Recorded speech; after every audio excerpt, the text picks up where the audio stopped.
Hello, praise the Lord, सलाम. कसे आहात सर्व? चला आज एक प्रश्नाला घेऊन सुरुवात करतो. बऱ्याचदा असा अनुभव येतो की आपलं आयुष्य अशा ठिकाणी येऊन थांबून जाते जिथून पुढे जाण्याचं नावच घेत नाहीये. कधी कधी आपलं कार्य, आपली कृती, आपली सेवा, आपली जबाबदारी, आपलं दर्शन, आपलं विजन अशा एका पॉईंटवरती येऊन थांबून जातं जिथून पुढे जातच नाही आहे. काय आपण अनवॉन्टेड पॉईंटवरती येऊन थांबलेले आहात? काय आपली लाईफ, आपल्याला असं वाटत आहे की आपण अशा ठिकाणी, अशा पॉईंटवरती, अशा स्टेपवरती येऊन थांबलेलो आहोत?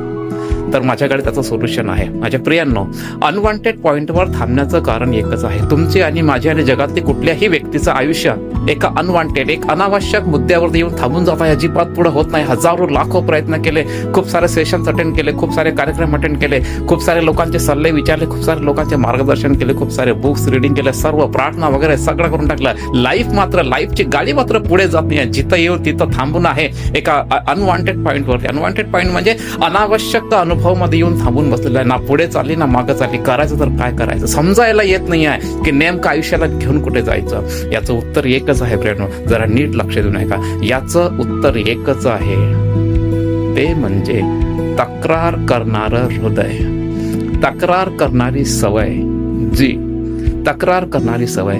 जेव्हा जेव्हा लोकांनी तक्रार करण्याच्या सवयीला आपल्या जीवनाचा हिस्सा बनवला, त्यांच्या जीवनाची गाडी अशा एका पॉइंटवरती येऊन थांबून गेली जे पुढे जाणं बंदच करून दिलं. मग ते कुठलंही क्षेत्र असो, तुमचं आर्थिक उत्पन्न असो, तुमची आध्यात्मिक वाढ असो, सेवा क्षेत्राबद्दल असो, कुठल्याही क्षेत्राबद्दल असो, तक्रार करण्याचं हृदय.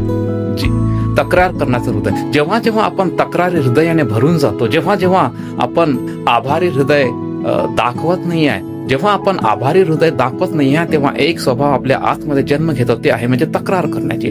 जसं इस्रायल लोकांनी 40 वर्ष प्रवास करत राहिले, त्या 40 वर्षाच्या प्रवासमध्ये त्यांनी देवाचे आभार मानण्याच्या ऐवजी कुरकुर केली, तक्रार केली, आणि परिणाम स्वरूप आपल्या सर्वांना माहित आहे, एक पण कनान देशमध्ये जाऊ शकलं नाही. वजह, कारण एकच, तक्रार. आम्हाला कधी वाटत पण नव्हतं की तक्रार करणे की भयंकर आजार असू शकतो. होय, खरोखर तक्रार करणे खूप भयंकर आजार आहे.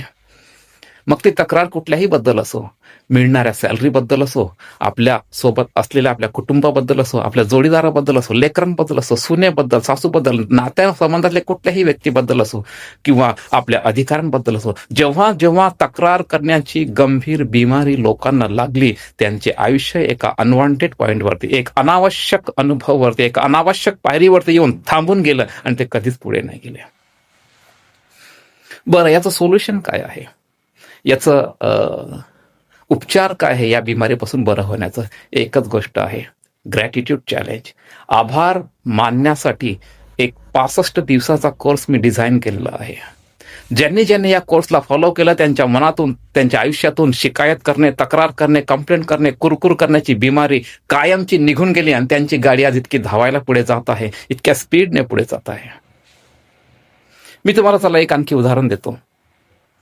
तुमच्याकडे एक चांगली महागडी कार असेल, करेक्ट?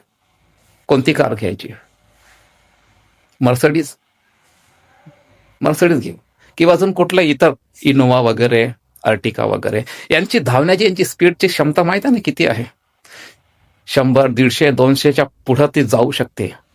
परंतु हीच गाडी हायवेवर न चालता एका कच्च्या आणि खड्ड्यांनी भरलेला रस्त्यावर जर आणली तर काय होईल?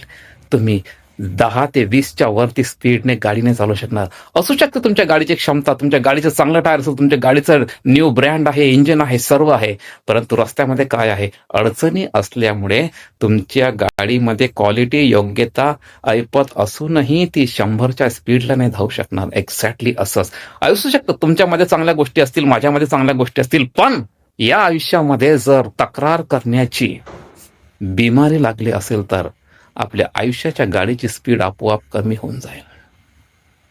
व्हिडिओ आवडल्यास शेअर करा आणि सबस्क्राईब नक्की करा.